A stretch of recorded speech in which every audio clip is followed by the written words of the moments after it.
పది దినములు మామయ్య సుఖీ భవ చల్లగా వర్ధిల్లుమమ్మా.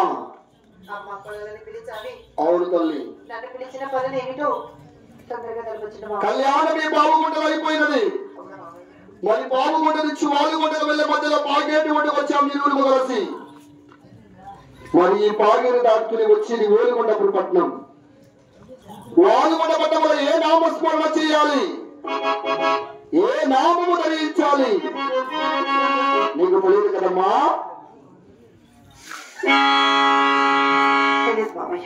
నేను తెలియజేస్తాను తల్లి. అలాగే మామయ్య.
వంట రేట్లు పెట్టి గోవింద నామస్మరణ మరచి ఆహార శివ శివాస్యం భోషించాలంటే మన వాదుగుండకు బయలుదేరుదాం. మరి పలుకుతావు కదమ్మా.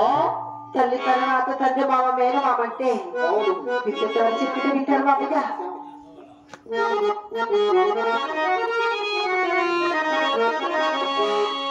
శివ శివా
నా తల్లి గర్భంలో నేను ఏనాడు జన్మించాను.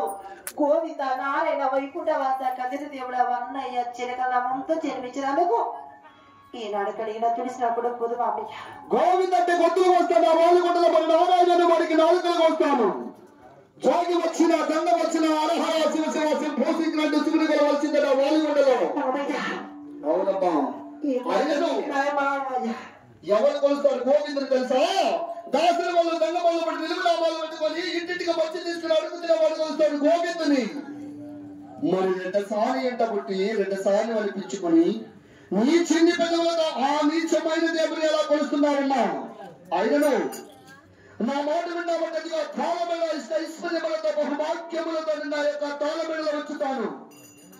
మరి నా మాట వినలేదనుకో, ఇదే పాకెట్లో నేను కాలు వేసి రాకడానికి కూడా వెళ్తాను. వింటావు కదా నా మాట?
ఎక్కడున్నాడు నీ గోవిందుడు పిల్లు?